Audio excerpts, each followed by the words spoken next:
Hello everyone, welcome to our YouTube channel. आज का topic रहेगा हमारा मोटिवेशन यानी कि अभिप्रेरणा। एक एक लाइन जो हम डिस्कस करेंगे वो इस तरह से डिस्कस करेंगे जहाँ से आपके एग्जाम्स में डायरेक्ट क्वेश्चंस बनकर आते हैं। तो स्टार्ट करते हैं हमारे टॉपिक को। अगर इस टॉपिक की बात करें तो सीटेट के लिए तो इंपॉर्टेंट है ही। अगर आप अदर एग्जाम्स की प्रिपरेशन कर रहे हो तो उसके लिए भी ये सीरीज आपके लिए इक्वली बेनिफिशियल रहने वाली है। स्टार्ट करते हैं अभिप्रेरणा को, मोटिवेशन को। मोटिवेशन की स्टार्टिंग कहाँ से हुई, इससे रिलेटेड जो थ्योरीज थी वो, और सीटेट का जो न्यू पैटर्न आया है उसको देखते हुए भी हम कुछ पॉइंट्स को एक्स्ट्रा डिस्कस करेंगे जिन्हें हम पहले सीटेट की पेडागोजी में नहीं पढ़ते थे, लेकिन अब हमें उन्हें पढ़ना आवश्यक है। अभिप्रेरणा की बात करें तो लैटिन वर्ड मोटम या मूवियर, इससे बना हुआ है आपका मोटिवेशन, जिसका मतलब होता है टू मूव यानी सक्रिय रहना या फिर गति करना। तो अभिप्रेरणा हुआ क्या? अभिप्रेरणा या प्रेरणा एक ऐसी प्रक्रिया है जो आपको कुछ शुरू करने, आगे बढ़ने और हासिल करने में मदद करती है। Motivation is a process which help you to start something, to pursue and to achieve. आगे हम बात करें अभिप्रेरणा की प्रकृति क्या है, नेचर ऑफ मोटिवेशन, क्योंकि नेचर ऑफ मोटिवेशन से काफ़ी बार एग्जाम्स में क्वेश्चन बने हुए हैं। फर्स्ट है कि अभिप्रेरणा एक आंतरिक प्रक्रिया है। Motivation is an internal process.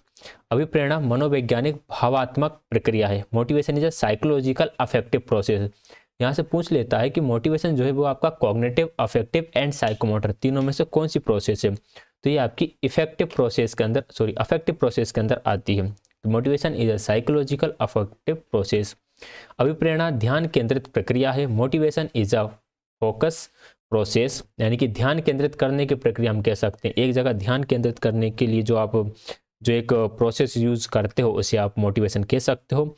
अभिप्रेरणा साध्य ना होकर साधन है। मोटिवेशन इज अ टूल और मीन्स। मोटिवेशन एक प्रकार का उपकरण है, हम ये कह सकते हैं। अभिप्रेरणा उत्सुकता युक्त प्रक्रिया है। Motivation is a curious process. जब आप मोटिवेटेड होते हो तो आप बहुत ज़्यादा क्यूरियस हो जाते हो, नई नई चीज़ों के बारे में जानने की इच्छा जागृत हो जाती है। अभिप्रेरणा आवश्यक या प्रेरक से उत्पन्न होने वाली प्रक्रिया है। Motivation is a process arousing out of needs और मोटिवेटर। अगर हम नीड की बात करें, जैसे किसी को मनी की ज़रूरत है तो मनी की जैसी उसे ज़रूरत होगी तो वह किसी ना किसी काम को करने के लिए मोटिवेटेड हो जाएगा। अगर कोई हो सकता है कि कोई एक प्रेरक हो, जैसे कि हमें जब भूख लगती है, जब हमें किसी को खाना चाहिए होता है तो वहाँ पर जो भूख है वो एक तरह से प्रेरक का काम करती है, जिससे हमें मोटिवेशन मिलता है खाना खाने का, या फिर हम उस खाने के लिए कुछ काम करने का मोटिवेशन हमें मिलता है। तो अभी प्रेरणा आवश्यकता या प्रेरक से उत्पन्न होने वाली प्रक्रिया है। इसका जो फर्स्ट पॉइंट है यहाँ से एग्जाम में क्वेश्चन बन चुका है। आगे हम बात करेंगे मोटिवेशन के प्रकार यानी कि types of motivation. Types of motivation हमेशा एग्जाम में पूछे जाते हैं, जिसके अंदर सबसे पहला आता है आंतरिक या प्राकृतिक अभिप्रेरणा, यानी कि इंटरनल या फिर नेचुरल मोटिवेशन। अब नेचुरल मोटिवेशन का मतलब क्या है कि जब किसी कार्य को करने से सुख, संतोष व आनंद की अनुभूति होती है, किसी कार्य को स्वयं की इच्छा से करते हैं, तो उसे हम बोलते हैं internal motivation. When doing any work, there is a feeling of happiness, satisfaction and joy. Do some work on one's own will. तो इसे हम बोलेंगे प्राकृतिक अभिप्रेरणा। उदाहरण इसके हो जाते हैं आपके भूख, प्यास, संतुष्टि यानी कि सेटिस्फैक्शन और सफलता, हंगर, थर्स्ट, सेटिस्फैक्शन, सक्सेस। ये सारे हमारे इंटरनल मोटिवेशन यानी कि नेचुरल मोटिवेशन के अंदर आ जाएंगे। फिर इसके बाद आता है हमारा सेकंड बाह्य अभिप्रेरणा, जिसे हम बोलेंगे एक्सटर्नल मोटिवेशन। एक्सटर्नल मोटिवेशन क्या है? कोई कार्य किसी बाहरी दबाव में या कोई लक्ष्य प्राप्ति के लिए, जैसे पुरस्कार के लिए हम करते हैं, तो उसे हम बाह्य अभिप्रेरणा या एक्सटर्नल मोटिवेशन बोलते हैं। Do some work in an external pressure और to achieve a goal such as a reward. प्रशंसा, पुरस्कार, दंड, प्रतिस्पर्धा, ये प्रतिस्पर्धा टाइपिंग एरर है। Appreciation, award, punishment and competition, इसके लिए जब आप काम कर रहे होते हो तभी आएगा आपके एक्सटर्नल मोटिवेशन के अंदर, यानी कि बाह्य अभिप्रेरणा के अंदर।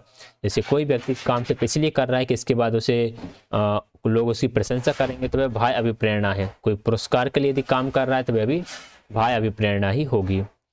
आगे हम बात करेंगे आवश्यकताएं। देखिए आवश्यकताएं जो है यहाँ से एग्जाम में का बहुत घुमा फिरा के क्वेश्चन बनाता है और हम कंफ्यूज हो जाते हैं। आवश्यकताएं जो मेन होती हैं दो प्रकार की होती हैं, जैविक आवश्यकताएं और सामाजिक या फिर अर्जित आवश्यकताएं। बायोलॉजिकल नीड्स या फिर आपकी कह सकते हो सोशल नीड्स।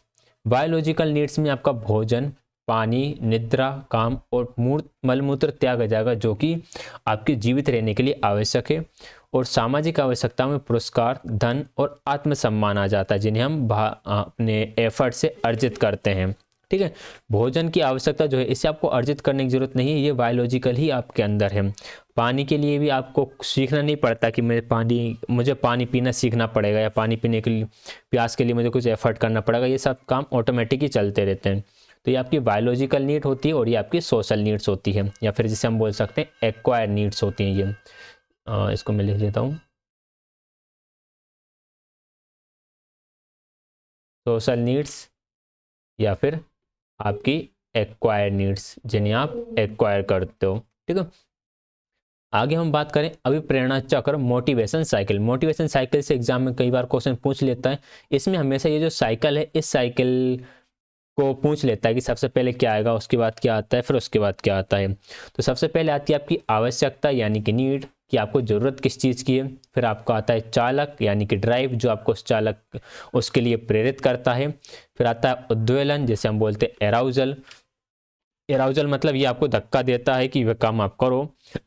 फिर गोल डायरेक्टेड बिहेवियर, आप उस लक्ष्य को प्राप्त करने के लिए बिहेवियर करने लगते हो। फिर आपको उस चीज़ की उपलब्धि हो जाती है यानी कि अचीवमेंट मिल जाता है।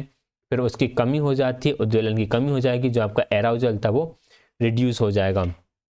इस तरह से मोटिवेशन साइकिल चल रहा होता है। हमेशा शुरुआत होगी आपकी आवश्यकता से और एंड होगा रिड्यूस एराउजल से, यानी कि उद्वेलन की कमी से। जैसे कि हमें आवश्यकता होती है भोजन की, भोजन की आवश्यकता के लिए हमें क्या लगती है, भूख। अब इसके लिए उद्वेलन का काम कौन करेगा, खाना।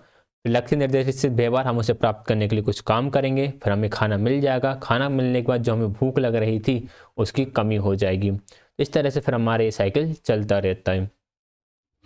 आगे बात करें अब्राहम मास्लो, मोटिवेशन में मेन थ्योरी आती है अब्राहम मास्लो की। फिर एक थ्योरी और आती है मैक्लीलैंड की, उसे भी हम थोड़ा सा पढ़ेंगे।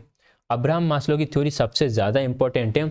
अब्राहम मास्लो ने बेसिक जो नीड्स बताई हैं वो 5 बताई हैं, यानी हम बोलते हैं हायरार्की ऑफ नीड्स ही बोल दिया जाता है। इसमें 2 तरह की होती हैं, एक तो होती है आपकी डेफिशिएंसी नीड्स और एक होती है आपकी विंग नीड्स या ग्रोथ नीड्स। अब जो सीटेट का पैटर्न चेंज हुआ उसमें यहाँ से डिटेल में क्वेश्चन पूछा जा सकता है कि डेफिशिएंसी नीड्स कौन सी होती हैं, विंग नीड्स कौन सी होती हैं। डेफिशिएंसी नीड्स जो होती हैं ये आपके मोटिवेशन को डिक्रीज कर देती हैं, और विंग नीड्स जो होती हैं वो आपके मोटिवेशन को इंक्रीज कर देती हैं। अब इसका मतलब क्या हुआ, इसका मतलब ये हुआ कि आपको बहुत ज़्यादा लगी थी भूख, आपको भूख बहुत तेज़ लगी और आप बहुत ज़्यादा मोटिवेट होकर काम कर रहे थे। लेकिन जब आपको खाना मिल जाएगा, आपका पेट भर जाएगा और जो भूख थी भी आपकी ख़त्म हो जाएगी, तो खाने के लिए जो आपका मोटिवेशन था वो मोटिवेशन कम हो जाएगा। तो ये वाली जो नीड्स हैं, ये वाली जो आवश्यकताएं हैं, इन आवश्यकताओं की पूर्ति के बाद मोटिवेशन आपका डिक्रीज हो जाता है। लेकिन जो सेल्फ एक्चुअलाइजेशन है, इसको मिलने के बाद आपका मोटिवेशन और इंक्रीज हो जाता है, आप इसके अंदर और जाना चाहते हो। इनके हिंदी में नाम आगे की जो स्लाइड्स आएंगी उन पर इनको हिंदी इंग्लिश दोनों में काफ़ी डिटेल में मैंने एक्सप्लेन कर रखा है, तो वहाँ पर हम इसे देख लेंगे। एक बार इन्हें पढ़ लेते हैं। फिजियोलॉजिकल यानी कि शारीरिक नीड, जिसमें आपकी भूख प्यास आ जाती है। सेफ्टी यानी कि सुरक्षा। लव एंड बिलोंगिंगनेस यानी कि प्रेम और किसी से संबंध रखना। स्टीम यानी कि आपकी आत्मसम्मान की बात आ जाती है। सेल्फ एक्चुअलाइजेशन आत्मसिद्धि। ठीक, तो ये 5 प्रकार की बेसिक आवश्यकताएं बताई थी। लेकिन ये थ्योरी थोड़ी और डिटेल में आती है, जहाँ पर इसकी टोटल जो थी वो 7 थी, 7 ही है, 1 2 3 4 5 6 7 8 है, 8 सॉरी। जो मेन थ्योरी थी उसमें 8 आवश्यकताएं थी। हुआ क्या था, इन सभी को मिला के एक बना दिया गया था सेल्फ एक्चुअलाइजेशन को।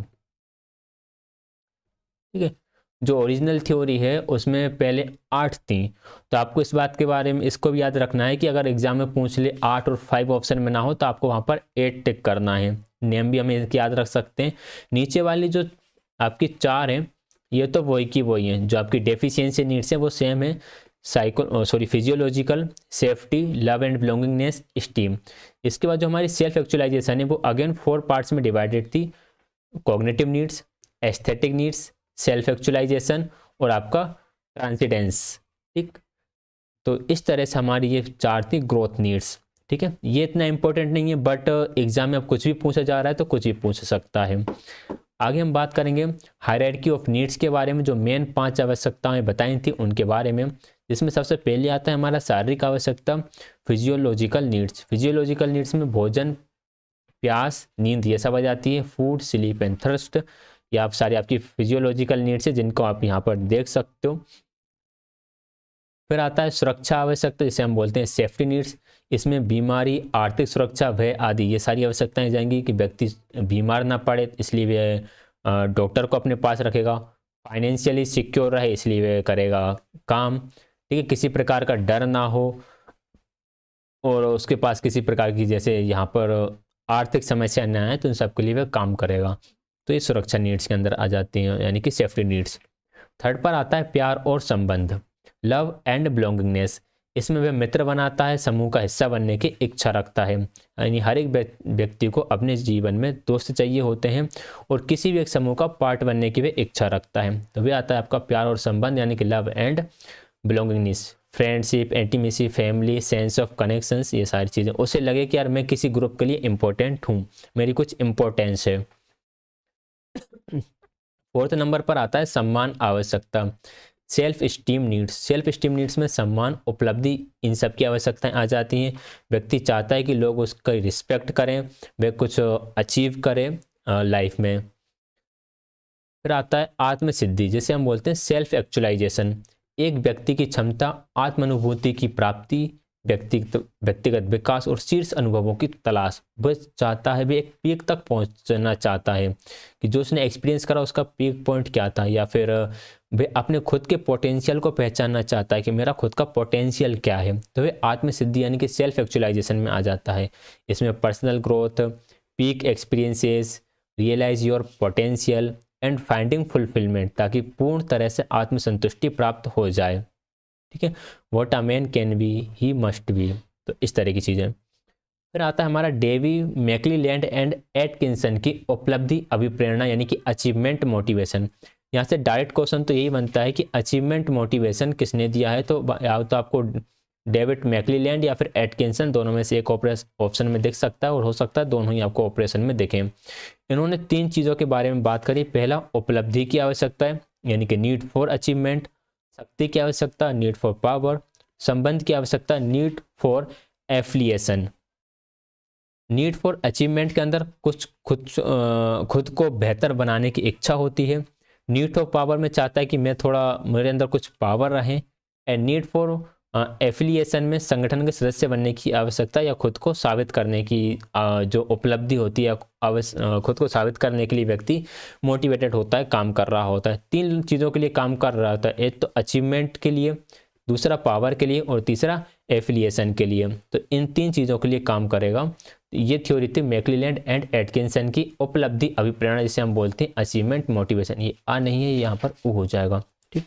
तो ये थी हम, अच्छा और भी है अभिप्रेरणा का महत्व, इंपॉर्टेंस ऑफ मोटिवेशन। सबसे पहला तो अभिप्रेरणा का महत्व है ध्यान। अभिप्रेरणा जो होती है वो ध्यान केंद्रित करने में सहायता करती है, हेल्प टू फोकस। रुचि व अनुशासन स्थापित करने में सहायक होती है, helps in establishing interest and discipline. तीव्र गति से ज्ञान का अर्जन करने में सहायक होती है, helpful in acquiring knowledge at as fast pace. व्यवहार में परिवर्तन में सहायक होती है, हेल्पफुल इन बिहेवियर चेंज। तो ये अभिप्रेरणा की इंपॉर्टेंस हो गई कि यहाँ हमें अभिप्रेरणा काम में आती है, ठीक। तो ये थी हमारी मोटिवेशन टॉपिक यहाँ पर कंप्लीट होता है। 2 थ्योरीज भी हमने साथ में देख चुके हैं। वीडियो को प्लीज़ लाइक करें, शेयर करें, चैनल को सब्सक्राइब करें। टेलीग्राम चैनल पर इसका PDF प्रोवाइड कर दिया जाएगा। वीडियो देखने के लिए आप सभी का बहुत बहुत धन्यवाद।